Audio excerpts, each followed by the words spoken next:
मुगल के पतन के बाद हम लोग तीन तरह के राज्य हम लोग को पढ़ना था, जो कि हमने उत्तराधिकारी राज्य पढ़ लिए। ठीक है, उसके बाद हम लोग विद्रोही राज्य पढ़े। आप देखेंगे स्वतंत्र राज्य पढ़ेंगे। राजपूत राज्य जो था एक स्वतंत्र राज्य था। राजपूत शासक मुगल साम्राज्य के विघटन से लाभ उठाकर अपनी स्थिति सुदृढ़ करने से पीछे नहीं रहे। कोई भी मजबूत शासक इतना शक्तिशाली नहीं था कि सर्वोच्च शक्ति बनने के लिए मराठाओं या फिर ब्रिटिश शक्ति से भिड़ सके। दिल्ली के साथ संबंधों को थोड़ा ढीला छोड़ना और व्यवहार में स्वतंत्र राज्य की भौतिक कार्यपद्धति थी। उन्होंने दिल्ली दरबार में शक्ति के लिए संघर्ष में हिस्सा लिया और मुगल शासकों से आकर्षक एवं प्रभावशाली पद इन्होंने क्या किए, हासिल किए। मुगल काल के पश्चात राजपूतों की नीति निरंतर बदलती रही। प्रत्येक राजपूत राज ने जब भी संभव हुआ अपने कमजोर पड़ोसी के शासन को हथिया कर निरंतर विस्तार की नीति का अनुसरण किया। यह नीति उन्होंने मुगल दरबार से भी अपनाई। अंबेर मतलब आमेर, ठीक है, अंबेर के मतलब आमेर, ठीक है, अंबेर बोलते हैं, ठीक है, जय सिंह, जिन्होंने 1699 से 1743 तक जयपुर पे शासन किया, जो कि जयपुर के संस्थापक भी थे। एक बेहद सुप्रसिद्ध राजपूत शासक थे। ठीक है, उसके बाद ये अगर पूछेगा स्वतंत्र राज्य में राजपूत राज्य हो जाएगा। दूसरा राज्य जो होगा मैसूर राज्य होगा। ठीक है, मैसूर राज्य के बारे में देखेंगे। मैसूर राज्य में देखेंगे तो 18वीं शताब्दी के मध्य में दक्षिण भारत में मैसूर का एक स्वतंत्र शक्ति के रूप में उदय हुआ। हैदर अली ने शक्तिशाली मैसूर राज्य की नींव रखी, जिसे उनके योग्य पुत्र टीपू सुल्तान ने सुदृढ़ किया। मैसूर राज्य की स्थापना, ठीक है, किसने किया? हैदर अली ने किया और उसका पुत्र टीपू सुल्तान ने। ठीक है, यद्यपि हैदर अली सेना के मात्र कनिष्ठ अधिकारी था, बहुत बड़ा अधिकारी नहीं था, छोटा अधिकार था हैदर अली, लेकिन उसने कुशल और कुशाग्र सेनापति के रूप में उभरा। उसकी बेहद लोकप्रिय उपलब्धि यह थी कि उसने इस बात को महसूस कर लिया था कि केवल एक आधुनिक सेना ही शक्तिशाली राज्य का आधार हो सकती है। परिणाम स्वरूप उसने शस्त्रागार स्थापित किया। कहाँ पे किया था शस्त्रागार स्थापित? जगह का नाम बता सकते हैं? बतासा की प्रसादी मिलेगी, जगह का नाम बताइएगा तो। कहाँ पे किया था शस्त्रागार की स्थापना? कहाँ पे किया था इसने, हैदर अली ने? श्रीनगर। वाह क्या बात है! और चले जाइए उधर, श्रीनगर से निकल के उधर मध्य एशिया चले जाइए, मध्य एशिया से होते रसिया पहुंच जाइए। ठीक है, डिंडीगुल में। कहाँ पे? डिंडीगुल में किया था एक आधुनिक शस्त्रागार की स्थापना। ठीक, कहाँ पे किया था? पूछता है, डिंडीगुल में। ठीक है, और उसने पश्चिमी तट पर सैनिकों को प्रशिक्षित करने के लिए फ्रांसीसी सेना विशेषज्ञों को नियुक्त किया। अपने सेना को देखेंगे, अपने सेना को पश्चिमी तौर पे विशेषज्ञ बनाने के लिए फ्रांसीसियों से क्या क्या इसने समझौता किए।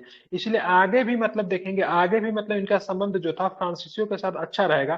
चाहे टीपू का हो, चाहे इनका दोनों का स्वतंत्र संबंध जो था फ्रांसीसी के साथ अच्छा होगा। टीपू का संबंध नेपोलियन के साथ काफी अच्छा था।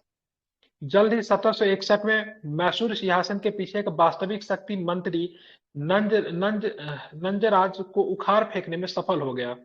ठीक है, मैसूर साम्राज्य की सीमाएं अब तक कनारा एवं मालाबार से समृद्ध तटीय क्षेत्र को शामिल करके विस्तारित की जा चुकी थी।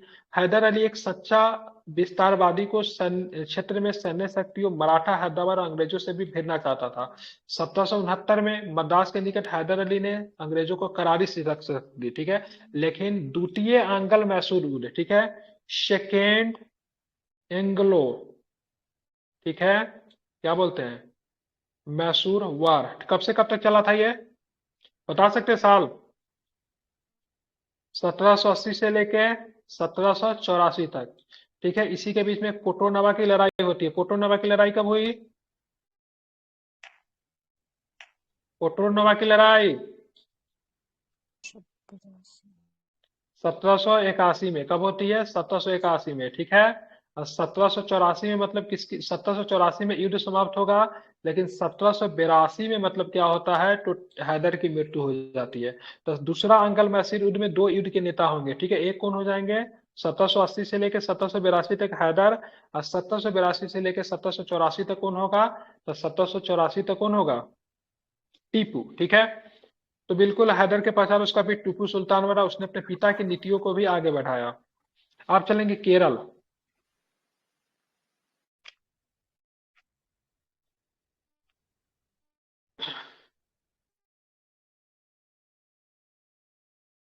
ये जो आप भेजे हैं ना, क्या बोले, डॉक्यूमेंट मोड में हो जाए। डॉक्यूमेंट मोड को ना, ठीक है, ये टेलीग्राम नहीं खुलता है, टेलीग्राम लेता ही नहीं है, नहीं खुलेगा। आप अपने में भी खोल के देखो, नहीं खुलेगा। मेरे में तो खुल रहा है। अच्छा है, और तो बहुत टेलीग्राम अच्छा वाला पे है, खोल के भेजे देखिए ना, हैं। टेलीग्राम पे खोल के देखिए डॉक्यूमेंट मोड को, ग्रुप में डालिए उसको।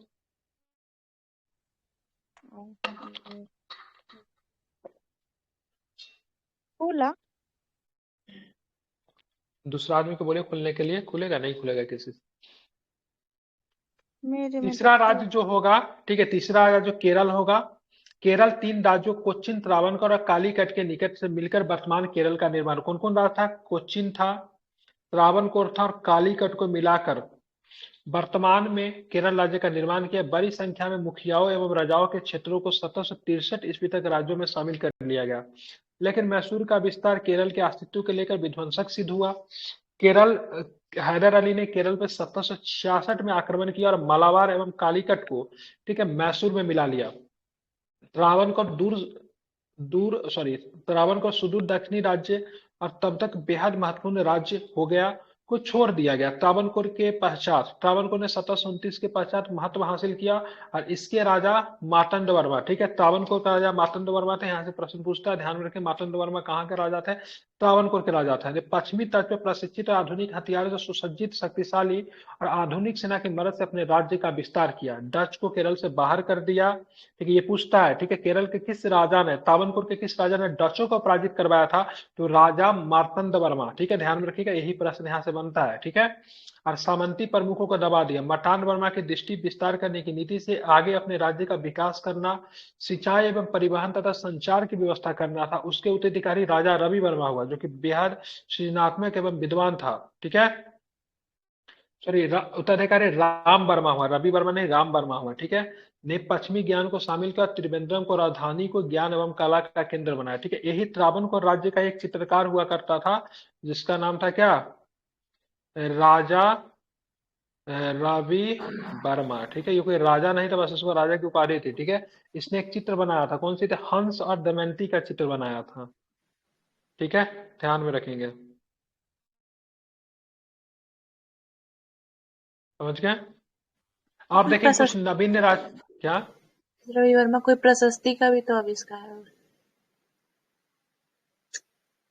प्रयाग प्रशस्ति, राजा रवि वर्मा प्रशस्ति का? एक मिनट सर, सर्च हैं? राजा रवि वर्मा कौन सा प्रशस्ति था?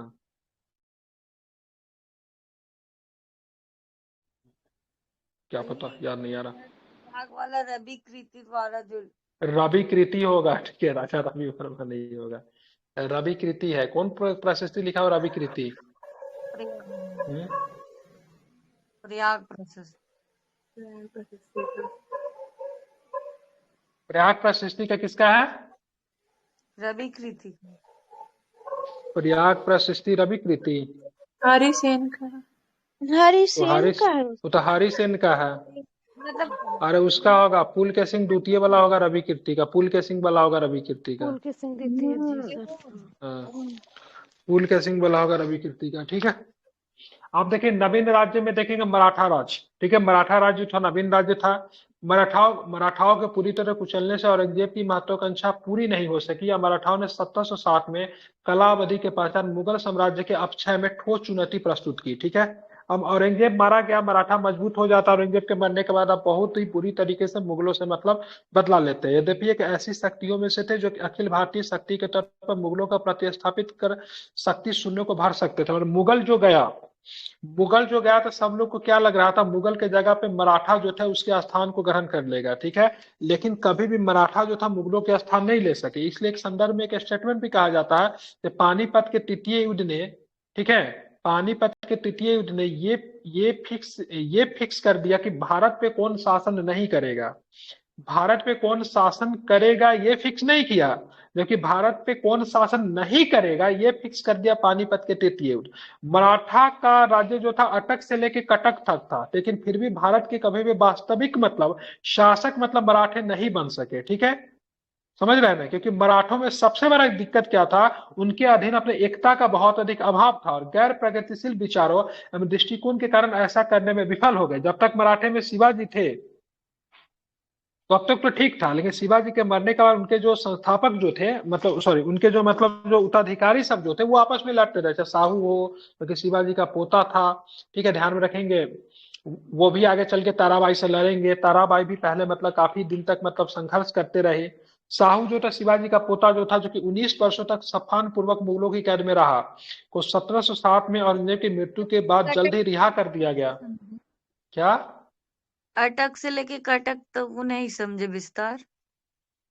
अटक से लेके कटक तक मराठा का सम्राट। अटक पड़ता है, कहाँ पड़ता है? देश से बाहर चला जाएगा। कटक कहाँ पे पड़ेगा? कटक मतलब पड़ता है उड़ीसा में पड़ता है, ठीक है। तो पूर्वी भारत से लेके, ठीक है, ठीक है, पूर्वी भारत से लेके एकदम उत्तर की तरफ, मतलब, ठीक है। अटक से लेके कटक तक मराठा एम्पायर का साम्राज्य हुआ करता है, बहुत ही लंबे क्षेत्र में, लेकिन फिर भी कभी भारत के वास्तविक संस्थापक नहीं बन पाए, ठीक है। 1707 में औरंगजेब की मृत्यु के बाद जल्द ही, मतलब, रिहा कर दिया गया। कि इनको शाहू को रिहा किया। जब शाहू जब आते हैं, सॉरी, तो शाह और, मतलब, ताराबाई उनकी ताई, मतलब उनकी चाची जो थी, उनके बीच में 1714 तक खुला संघर्ष चलता रहा। अपने विश्वसनीय और सक्षम मंत्री बालाजी विश्वनाथ की मदद से शाहू ने विजय पाई। 1713 में शाहू ने बालाजी को पेशवा या प्रधानमंत्री बनाया, क्योंकि उसे स्वयं प्रशासनिक अनुभव नहीं नहीं नहीं था। नए पेशवा ने तेजी से मराठा साम्राज्य को महाराष्ट्र के अधिकतर हिस्सों पे, ठीक है, शाहू अपने नियंत्रण को सुदृढ़ किया, ठीक है। उसने मुगल दरबार के संघर्षों और आंतरिक कमजोरियों का लाभ उठाकर मराठा साम्राज्य को सुदृढ़ एवं शक्तिशाली बनाया। 1719 में सैयद बंदियों के साथ उसके समझौते के फलस्वरूप शाहू को अपने क्षेत्र में वैध शासक के तौर पर मुगल ने मान्यता दे दी। बहुत इंपॉर्टेंट था ये, ठीक है। मुगलों को कैद से शाहू के परिवार को, लोगों को रिहा किया गया। और 6 मुगल प्रांत, ठीक है, जैसे बीदर, बरार, बीजापुर, गोलकुंडा, ठीक है, औरंगाबाद और खानदेश से चौथे में सदुष्मुखी वसूलने का अधिकार मराठाओं को, मतलब, प्राप्त हुआ। इसके बदले में शाहू मुगल शासक फर्रुखसियर की सेवा में 15,000 अश्वारोही सेना का एक दल देने, दक्कन में विद्रोह एवं लूटपाट रोकने, वार्षिक रूप से मुगल शासक को 10 लाख रुपए की भेंट देने पे सहमत होते हैं, ठीक है। फर्रुखसियर, ठीक है, फर्रुखसियर के बिहाफ पे सैयद बंधु ने, मतलब, मराठों के साथ, मतलब, क्या किया था, तो ये संधि, मतलब, किया था, ठीक है।